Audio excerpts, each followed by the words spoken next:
do CBCE, a professora Cristiane Garcia Macedo. Então, é uma honra estar aqui.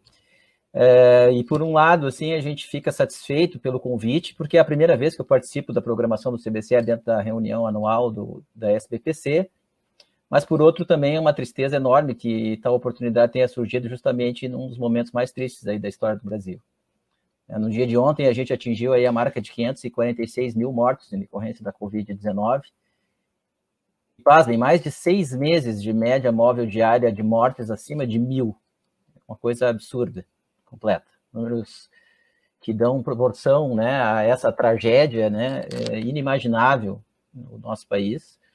E o mais grave é que poderia ter sido minimizada se não tivéssemos à mercê aí de um governo que desde o início aí da declaração da pandemia da OMS vem combatendo ativamente as medidas não farmacológicas, promovendo medicamentos ineficazes, atrasando deliberadamente a aquisição de vacinas e, fundamentalmente, né, negando a ciência, o que é o tema que eu pretendo desenvolver aqui, né? Ou seja, é um caldo de cultura aí que nos conduziu ao atual caos político, econômico e sanitário que se instalou no nosso país. Só disso, levando em consideração o título aí da 73ª reunião da SBPC, todas as ciências são humanas e essenciais à sociedade, e da mesa específica do CBCE, Educação Física e Ciências do Esporte em tempos pandêmicos, a minha intenção específica é trabalhar aqui de modo mais geral, né, dentro dos 20 minutos que a gente dispõe, né, sobre essa questão relacionada aí ao negativismo. Então, eu estruturei a minha fala a partir de notas, né, para situar inicialmente aí as características mais gerais do negacionismo científico, que foi ganhando força mais intensamente agora nesse cenário da pandemia, mas buscando apontar um tipo específico de negacionismo que é anterior a esse que atinge indiscriminadamente todas as ciências e que, infelizmente, reforçou-se dentro do nosso próprio campo acadêmico em meio a disputas políticas acadêmicas, por vezes fratricidas. Refiro-me às estratégias que procuram rebaixar o valor das pesquisas qualitativas produzidas a partir dos postulados das ciências humanas e sociais, que eu tenho chamado aqui de uma espécie de negacionismo endógeno, né, que tem ganhado forma, né, e cada vez mais requintada, né, do que a gente tem visto aí em relação a esse negacionismo mais vulgar que tem tomado conta, especialmente aqui no momento que nós estamos atravessando dessa pandemia terrível. Né? E esse negacionismo, de um certo modo, está ligado a essa ideia de pôr em xeque, né, a validez científica de determinados postulados, bem como a utilidade dos achados, né, de pesquisas qualitativas produzidas aí pelas diferentes sub-áreas das ciências humanas e sociais, como é o caso da nossa área. No caso da nossa área especificamente, Educação Física e Ciências do Esporte, né, a polarização vem se materializando aí no que a gente convencionou chamar de sub-áreas biodinâmica e sociocultural e pedagógica, né, onde a gente acaba vendo um pouco dessa desvalorização em relação especialmente à sociocultural e pedagógica no cotidiano do trabalho acadêmico, né, especialmente quando há disputas por espaço, como, por exemplo, processos de reformulação curricular, que todas as nossas instituições de ensino superior tiveram que passar agora, recentemente, em função da Resolução 06 de 2018, que trata das diretrizes curriculares para os cursos de graduação em Educação Física. Peço para o Ângelo passar para o próximo slide, e já agradeço aí a tarefa que ele se propôs a fazer, de me dar esse apoio aí com os slides. Eu começo falando um pouco aí de um conjunto de artigos que eu procurei buscar através do Google Acadêmico, relacionado justamente ao termo negacionismo científico, né, que foi emergindo com força de 2020 para cá. Então, só para que a gente tenha uma ideia, né, quando a gente lança esse termo no Google Acadêmico, sem restrição de data, aparecem 482 resultados. Quando a gente restringe a desde 2020, retornam 378 resultados, ou seja, um volume muito maior agora de produções nesse período que a gente está vivendo. E entre os textos que eu encontrei, esse que vocês estão vendo na tela aí, de autoria de Gabriela Pívaro e Gildo Giroto Júnior, se intitula O Ataque Organizado à Ciência como Forma de Manipulação, do Aquecimento Global ao Coronavírus. Ele foi publicado aí no Caderno Brasileiro de Ensino de Física em 2020. Neste texto, esses autores fazem uma interessantíssima sumarização histórica acerca das origens do negacionismo até os tempos atuais, relacionando semelhanças entre diferentes governos e discutindo como o desgaste da verdade foi influenciado pelas redes sociais. Esses autores afirmam que antes mesmo de nos depararmos com defensores do terraplanismo, defensores de movimentos sociais antivacinal e também do aquecimento global, o discurso negacionista científico teve como alvo a relação entre o consumo de cigarros, câncer e doenças respiratórias. Próximo slide, Ângelo. Esses autores sustentam tal afirmação dos achados desse livro que aparece aí para vocês, de Ari Raben-Habit. Numa tradução livre, a gente pode dizer Mentiras Incorporadas, o mundo da política da pós-verdade, lançado em 2016. Nesse livro, o autor afirma que no início da década de 50, logo quando começaram a surgir as primeiras pesquisas apontando o elo entre o uso de cigarros e o desenvolvimento de câncer de pulmão, bem como outras doenças respiratórias, a indústria norte-americana do cigarro contra-atacou em duas frentes de modo integrado. Próximo, por favor. Primeiro, uma campanha publicitária massiva, com os recursos de marketing disponíveis à época, para fazer crer que cigarros traziam algum tipo de benefício, e não aqueles malefícios apontados pelas pesquisas que começavam a surgir na época. Eram recrutadas celebridades da TV e do cinema, bem como profissionais de prestígio, entre eles médicos, como vocês estão vendo nas fotos aí, e publicadas essas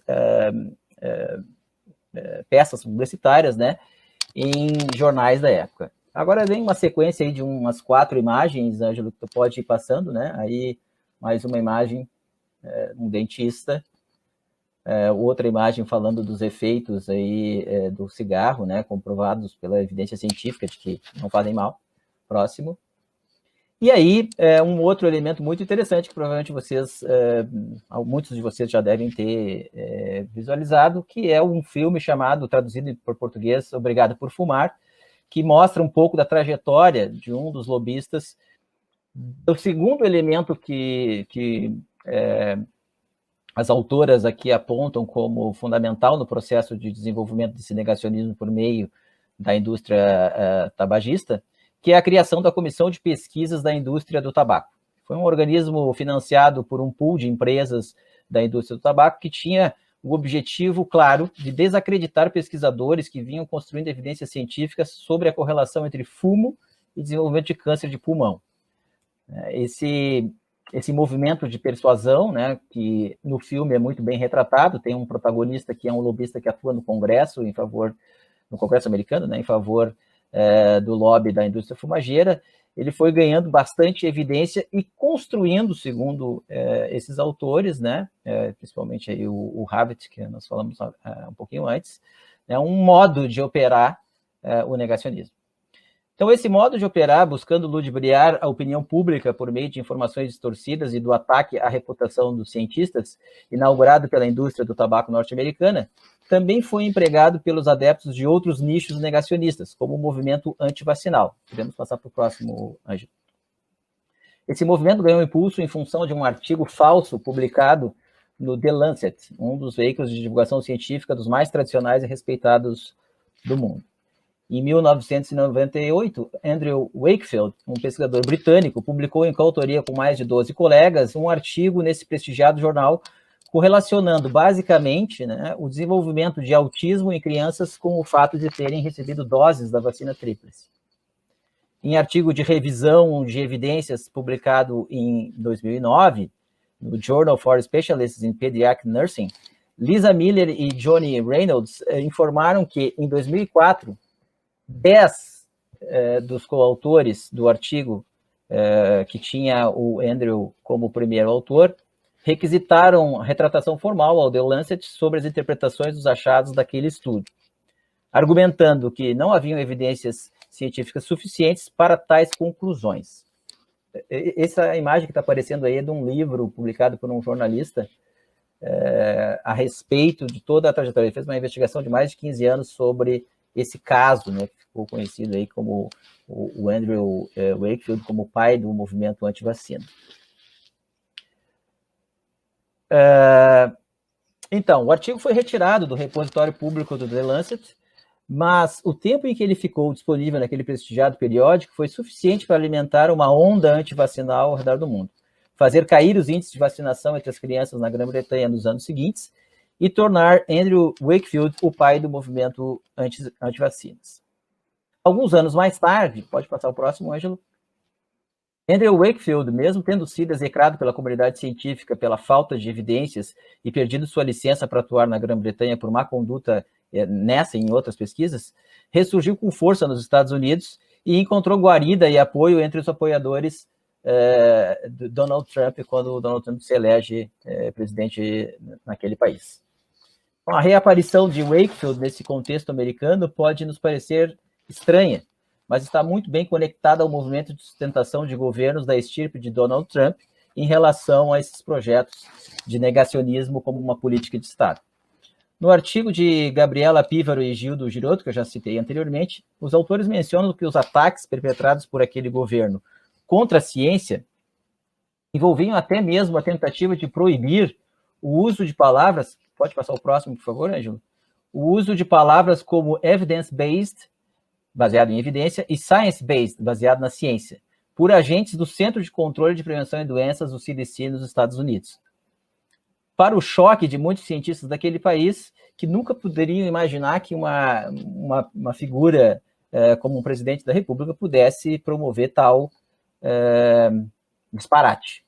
E aí, em resposta imediata, como vocês estão vendo aí na imagem, né, houve uma mobilização intensa, né, da comunidade médica e de pesquisadores, buscando refrear um pouco essa intenção do governo Trump. Em função dessa reação, o governo informou que não se tratava exatamente de um banimento ou proibição de palavras, e sim, pasmem, uma recomendação de quais as palavras a serem evitadas pelos pesquisadores que pretendiam aumentar as chances de conseguir financiamento do governo para suas pesquisas, o que soa como uma forma ainda mais inescrupulosa de banimento. Gabriela Pívaro e Gildo Girotto fazem uma interessantíssima comparação entre a lista de palavras a serem evitadas, banidas na era Trump, com a passagem do livro 1984 de George Orwell, que trata das estratégias de supressão da liberdade de expressão por parte do governo distópico retratado naquela obra. Entre elas está o controle da narrativa por meio da diminuição do vocabulário da língua implantada naquela obra ficcional. E não por acaso a palavra ciência foi uma das extirpadas naquele livro, né? Pelo menos o George Orwell escolheu, né, como uma das palavras a representar aquela questão. Como ensina George Orwell em 1984, encolher o vocabulário é uma das formas mais eficientes de evitar a formulação de certos pensamentos, especialmente de negar o que se opõe ao establishment, pois pensamentos necessitam de palavras para serem formulados, assim como os conceitos. Próximo, por favor. Um outro artigo muito interessante chamado The Nihilism, What is it and How Should Scientists Respond? Ou seja, negacionismo, o que é isso e como os cientistas podem responder, publicado no The European Journal of Public Health. Os autores Gittam e McKee se esforçam para caracterizar o negacionismo científico e assim tentar ajudar no processo de identificação e combate a este movimento por meio dos cientistas. Esses autores partem do conceito desenvolvido pelos irmãos Mark e Chris Hofnagel, originalmente publicado em um blog americano de disseminação científica, definindo o negacionismo científico como um emprego de argumentos retóricos para dar a aparência de debate legítimo onde não existe nenhum. Uma abordagem que tem como objetivo último rejeitar uma proposição sobre a qual existe consenso científico. Para esses dois autores, o negacionismo científico clássico tem 5 características principais. Próximo slide, por favor, Ângelo. 1. Identificação de conspirações, da qual as avaliações por pares na academia estariam a serviço da fabricação de consenso, segundo os negacionistas. Uso de falsos experts, e aqui nós temos vários exemplos de médicos que se posicionaram, por exemplo, a favor do kit Covid. Seleção a dedo, ou seletividade, né, focalizando em artigos isolados que contrariam o consenso científico. Nesse artigo, o autor exemplifica com o caso do Andrew Wakefield, né, o pai do movimento antivacina, mas há vários outros exemplos, como, por exemplo, agora no mês de julho, foi publicada uma meta-análise sobre o uso da ivermectina, né, para tratamento da Covid-19, né, num jornal intitulado American Journal of Therapeutics, e vem causando alarde entre os grupos, obviamente, né, comprometidos ideologicamente com o tratamento precoce. Quarto, proposição de termos de comparação inaplicáveis. O exemplo citado no texto é relacionado à estratégia de atacar os estudos, como, por exemplo, os efeitos da mudança climática, né? no qual os negacionistas alegam que não é possível estabelecer comparações precisas acerca da elevação da temperatura pelo simples fato de não haver registros anteriores à invenção do termômetro.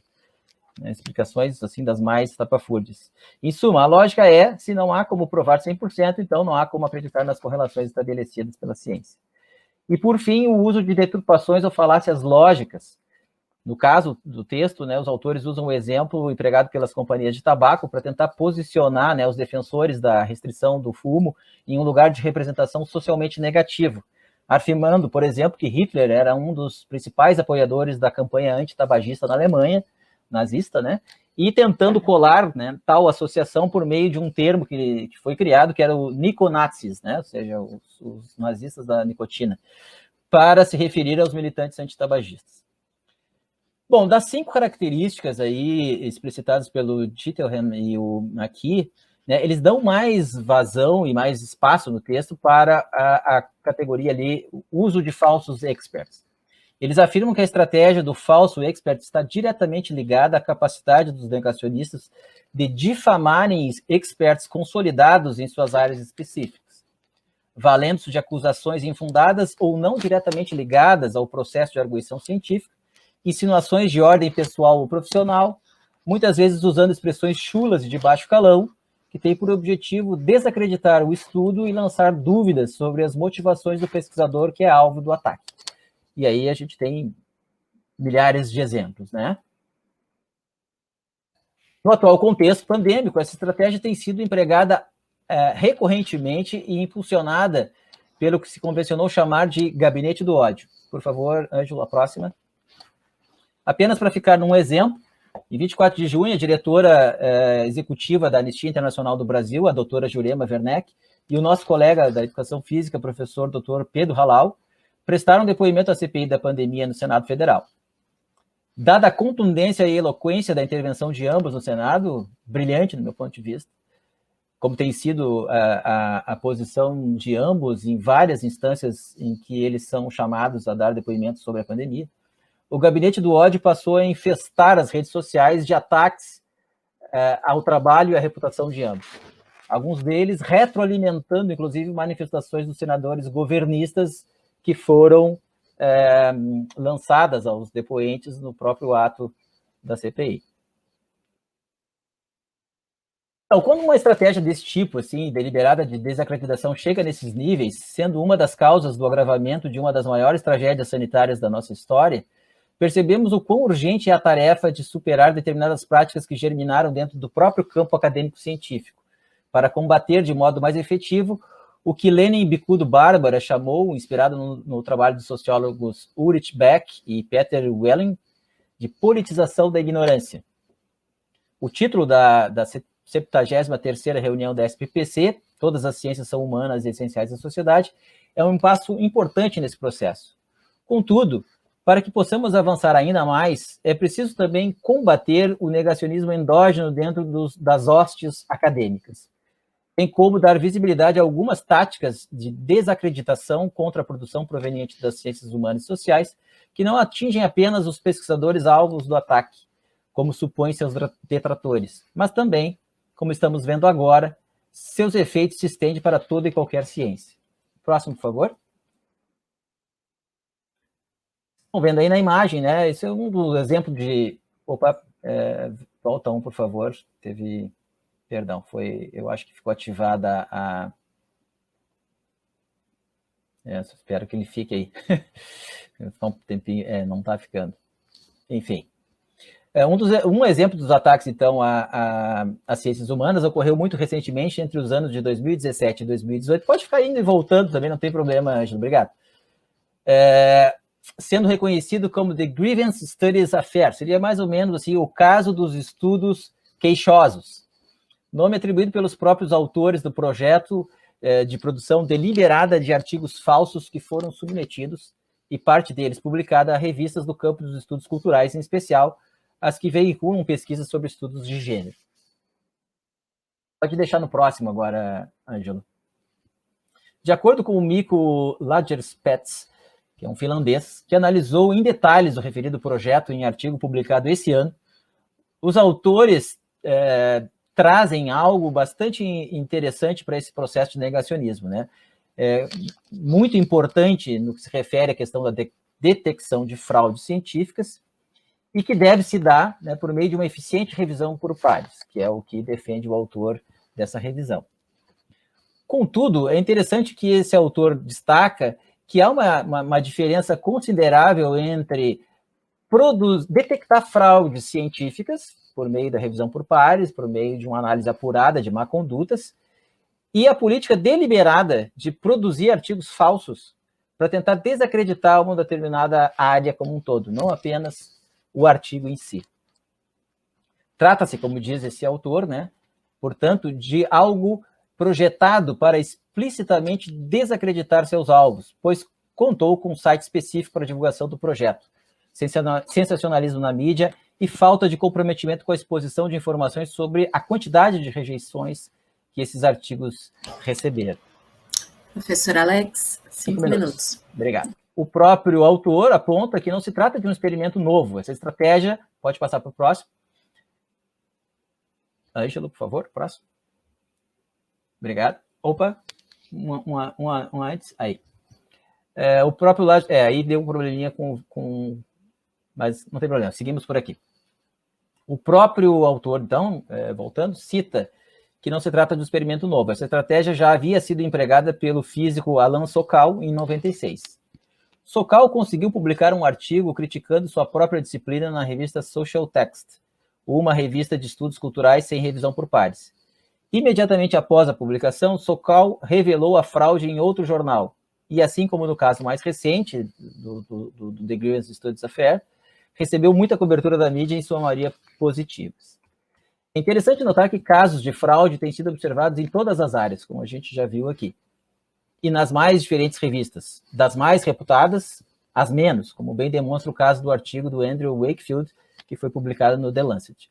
Contudo, quando casos assim são observados nas ciências duras, geralmente são tratados de forma individualizada como um ponto fora da curva, enquanto que no caso das ciências ditas moles, são tratados como um problema constitucional do campo.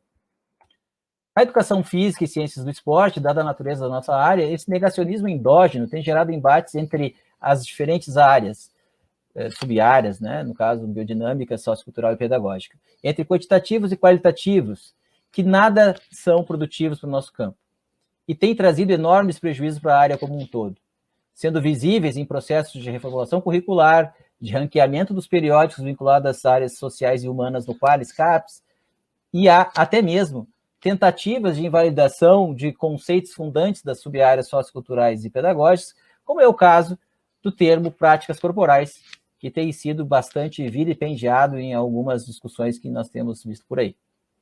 Em suma, é preciso aprender com o negacionismo de todas as estirpes para que possamos, de fato, enfrentar a política da ignorância que veio para ficar entre nós mais tempo do que a gente imagina. De modo particular, a gente procurou aqui no nosso programa de pós-graduação tentar estabelecer algumas pontes entre as pesquisas quantitativas e qualitativas, entre as áreas duras e as áreas moles, através de uma disciplina que tinha como propósito analisar a produção científica e preparar alunos, tanto que têm trabalhos na perspectiva quantitativa quanto na qualitativa, para se tornarem bons pareceristas de revistas para as quais eles pretendem publicar ou serão convidados a dar pareceres. E essa disciplina foi muito interessante porque o objetivo dela era suprir essa lacuna na formação de doutores. Ou seja, a gente percebe que não há uma formação teórico-prática para a elaboração de pareceres das revistas, levando em consideração as diferentes formas de produção.